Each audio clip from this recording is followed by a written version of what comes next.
Hey there, and welcome to the Visibility for Female Founders podcast. I'm your host, Radhika Lucas, and this podcast is for you. If you're an impact driven founder, coach, or consultant who wants to find your own voice to speak, present, and amplify your message online, we explore how to get past the visibility roadblocks and grow your capacity to be seen so you can attract and chase your perfect audience while staying connected to the most important things by building a business that works around your life. So today I wanted to talk about how do you find your own voice in the age of AI. And the reason I started really thinking about this was I noticed about a couple of months ago, after what was one of the biggest months in my business, that I felt this sense of, is the track that I'm on going to be relevant now with AI in the play? And is there anything that I need to do in order to adapt? And as a small business owner, I'm really wanting to take the time to actually make those adjustments. And really, it came down to the fact that it's taken me all of this time to have the knowledge that I have, just like you have got the knowledge that you've got. And what it really comes down to, and really it dawned on me, is that your entire life's work is now just a prompt away. And that really dawned on me in the sense that there are a lot of things that I do currently that can easily be replicated by a prompt. And so it really took me a little while to firstly not only remove myself from the mundane tasks that we all have to do, which is worrying about, like, for instance, I have just moved over to a new editing tool, and so I've been wondering what buttons to push, and then the mundane really takes over the mission, and you get so far removed away from your mission that you kind of have to almost find your way back out of the maze that you find yourself in. And so there is also the fact that if you are fractured in many different places, such as if you're juggling multiple things, if you're in various different phases of your life, if you have what I call various different equities and inequities in your life, then how do you balance all of those with the time that you've got, with an understanding that your life is short, and so there's only so many things that you're actually going to be able to embed in your lifetime when the pace of change and the pace of adaptation for most founders, most business owners, most coaches, most consultants has been in terms of months to years, not seconds. And that really has dawned upon me that this is the time when it's actually the time to go back to our mission and get closer to our mission and really define that within the frame or within the aperture of what it means on why it is that we're leading this mission. What is really our mission, and then what are the values that underpin that mission, and then what are the steps that one needs to take to get to that mission. So here's how we're going to approach this. I'm going to first dive into how I conducted a bit of a life audit in order to actually identify the reasons why I'm doing what I'm doing. And this could be dressed up as a existential crisis. This could be dressed up as a, moving so far away from your core proposition that you have to sort of almost kind of check the compass and make sure that you steer the boat back to where it was, on the right track, moving in the right direction towards the right island, and not just bobbing around in the ocean waiting to be found. And so if I use that analogy and bring it to the process that I applied, it really was about first auditing the invisible value that comes from your experiences and where you fill in the gaps. And so what I did was, and this is a tangible thing that you can do straight away, is I journaled about instances in my life, and this will appeal to you if you are a mission-led business owner, founder, consultant, or a coach, is there have been times in your life that you have leaned upon to that is either calling you to do something greater than yourself, and that mission is is driving you forward despite all of the hurdles that you might be facing along the way. And so one of the things that I did was I wrote down in my case, that there were about 12 different things or happenings in my life that really played a pivotal part in shaping who I am.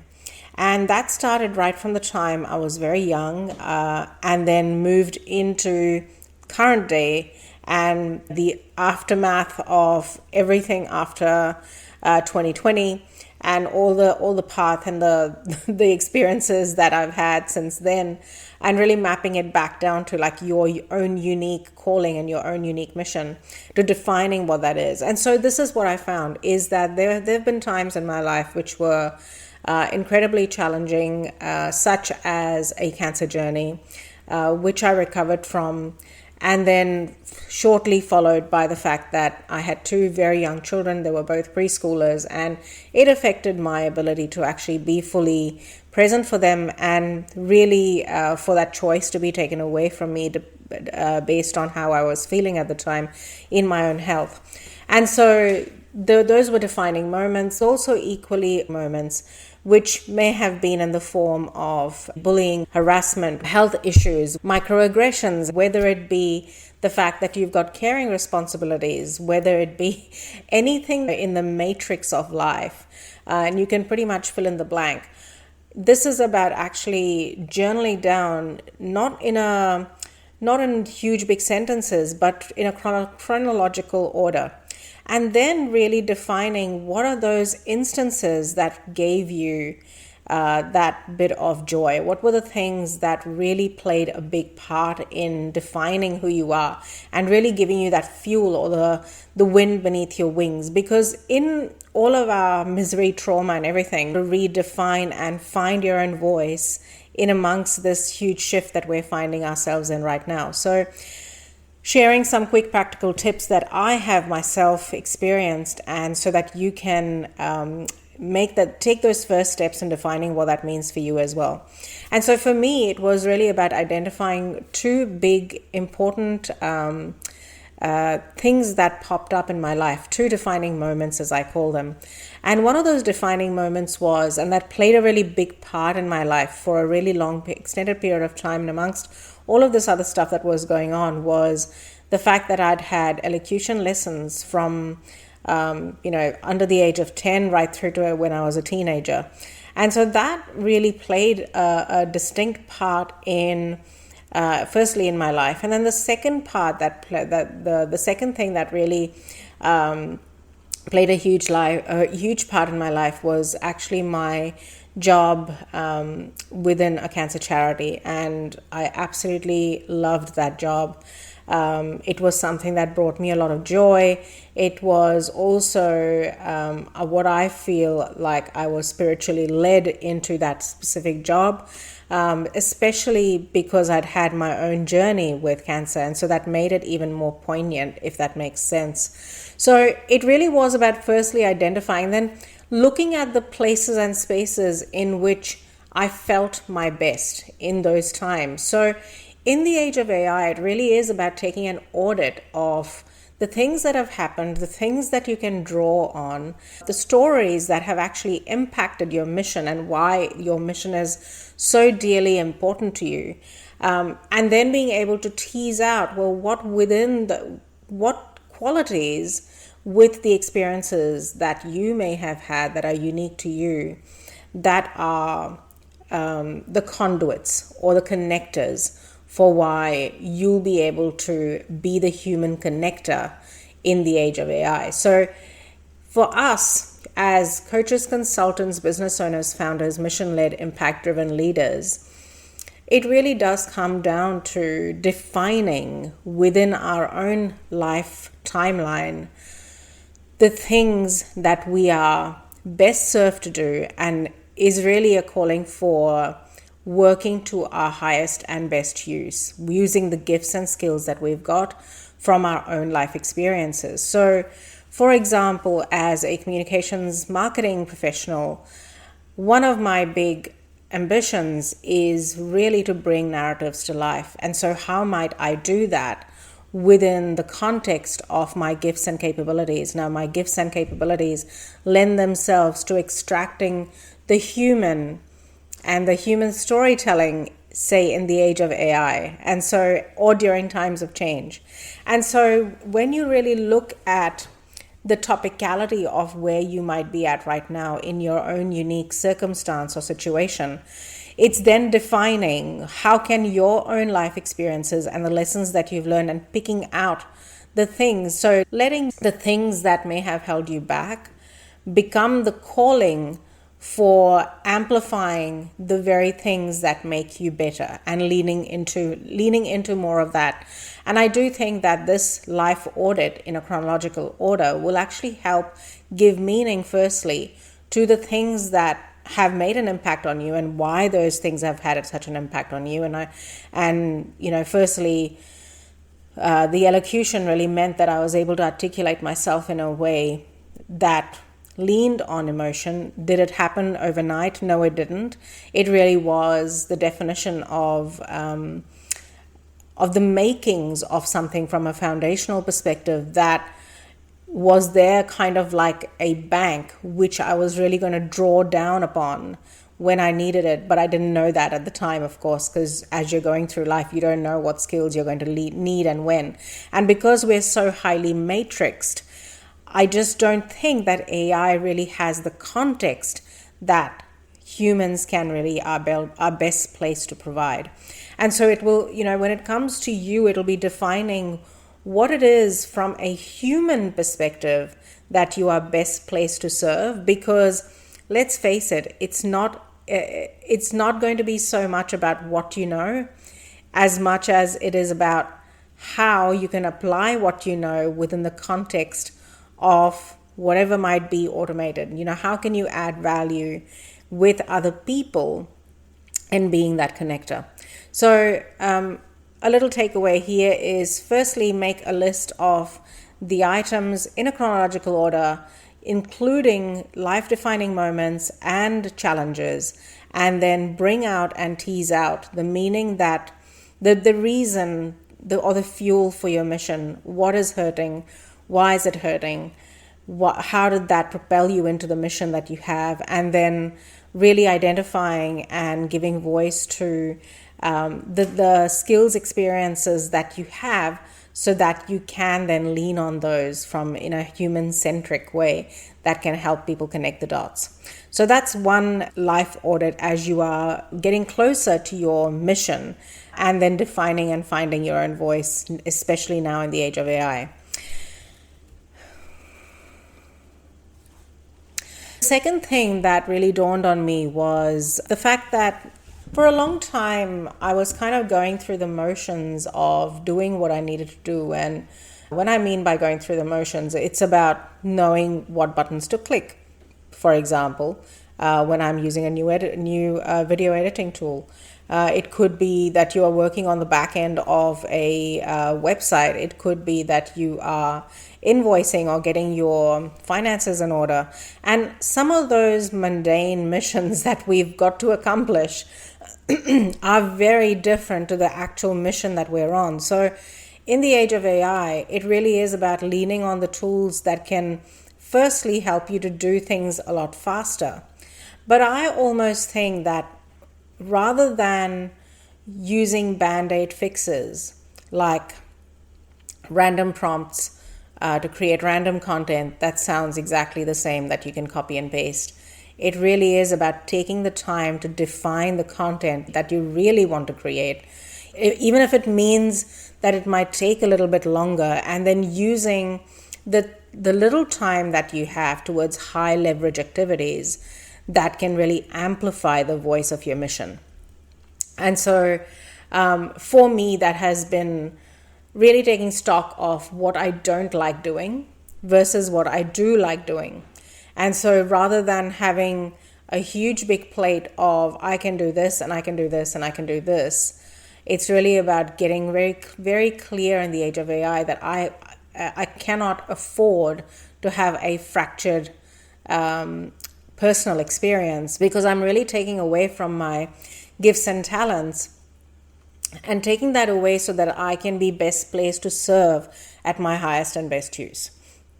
And so it really is going to be coming down to doubling down, I think, on what people do best rather than trying to wear so many hats. Because let's face it, wearing so many hats, there are lots of the spaces in between in the work that we all do that can be easily automated. And so if anything, it's going to help us become a whole lot better at doing a few things and doing them really well, rather than doing a lot of things not very well, which I think is a move in the positive direction. It does bring up some ethical issues around work for young people and all of those things, but that is not in scope for this particular podcast.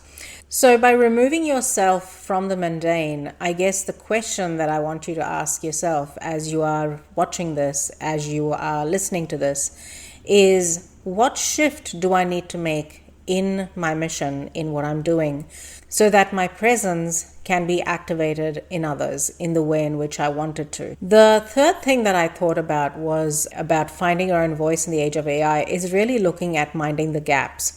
And when I say minding the gaps, I mean, what are the things that people that come to you for advice, what are the things that they are saying? And I'm going to give you an example in my situation. One of the things that comes up quite often is, how do I be confident on video? Now, on a surface level, I can give you all of the practice, all of the body movement, all of the ways in which you project your voice, and all of those things for you to actually create a video and for it to tick and become a minimum viable product. However, in order for you to actually get the flow with your own voice, it's going to take really defining what you stand for. And if what you stand for is not in alignment with the life that you're currently leading, there's going to be firstly a misalignment. And if there's a misalignment, you won't feel as though you are best placed to be your authentic self. The second one is, yes, you can tick the box of doing the thing by having a whole lot of guidance, personal guidance for you to do the work, and you will get some rungs on the board, and there'll be some people who will do it and go flying, and then there'll be others for whom it will still be a heavy lift. And the reason for that is what I've come to find, and is really the light and the mind in the gaps that I talked about earlier, is firstly defining the value that you place on the fear that's holding you back, if visibility is one of the fears that you may have. And so what do you stand to lose from being visible? And also, is the value that you're placing on the loss aversion greater than the mission? And so if there is an imbalance in that, you will know that the gap between the mission and the loss aversion is clarity. And if you don't have clarity, you're not going to have the mission leading your voice. And so it really does come down to understanding within your own ecosystem, within your own life, what are the factors that are playing a part that are stopping you from really owning your voice in that space, so that you can amplify the gaps in between. And it's that story of what drove you into making that choice that is the most important piece that actually drives you forward. That is what drives other people on that mission forward, is because you have suddenly given a voice to the why behind the mission. And so it really does end up becoming the how can you plug the gap whilst people are still wondering how your services as a mission-led, purpose-driven founder is, the narrative that you seek to tell is actually going to be hidden in the mission that you lead, but it's about getting closer to the mission by subduing the mundane, by getting rid of the things that no longer serve you, and then really using that time for your highest and best use. So that was the third one, which is really about defining the gaps in between.